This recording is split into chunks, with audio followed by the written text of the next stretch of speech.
and he has been here for quite some time. And what he does is that not only studies mechanical engineering, but he's also a student of people like Ahmed Didat and Dr. Zakir Naik, and he watches many Muslim shows on TV and so on, Peace TV for instance.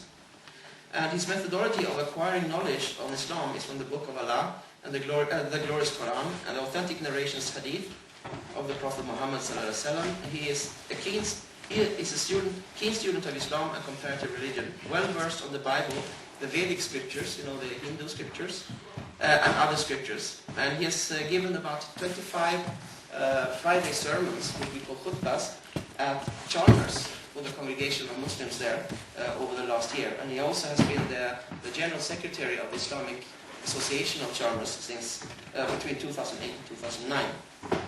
He has given lectures on various topics like the concept of the Creator in various religious scriptures, the mentioning of Prophet Muhammad, peace be upon him, in the Bible and Hindu scriptures, how to deal with Jehovah's Witnesses, Quran and science, and in the last September 2009 he had an interfaith dialogue with American priests of the Mennonite Church, which was very good. It was very, very nice. So basically, I have not much more to say. I'm going to hand over the word to Brother Naim here, and I'm hoping that you will gather many while you're listening to the questions that we can straighten out during the question and answer session afterwards.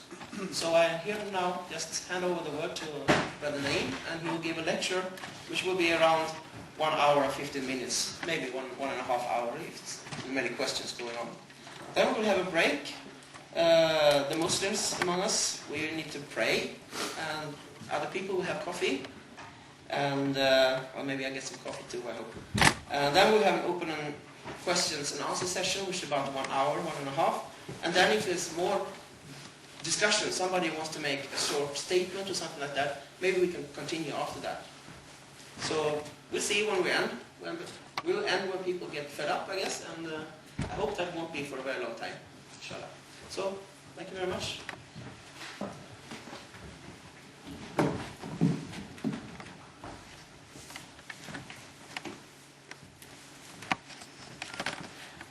Alhamdulillah. Alhamdulillah wahda. Wassalatu wassalamu ala man la nabiyya ba'da.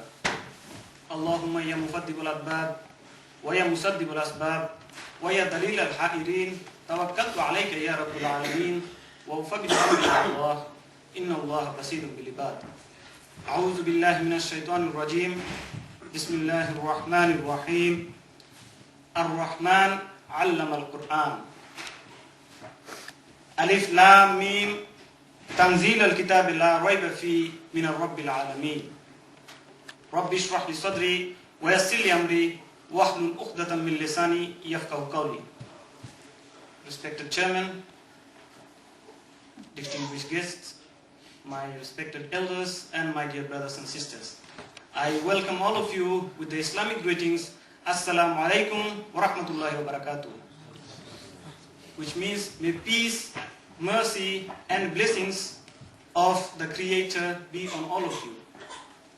The topic of this afternoon's talk is the Quran God's Word?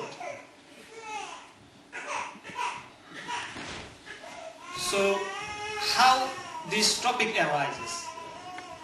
As you have heard from Mr. Moderator, that since I was here for the last 2 years, during the course of the discussions with many of the Muslims and the non-Muslims brothers and sisters who lived in this community, I had to engage in some religious conversation.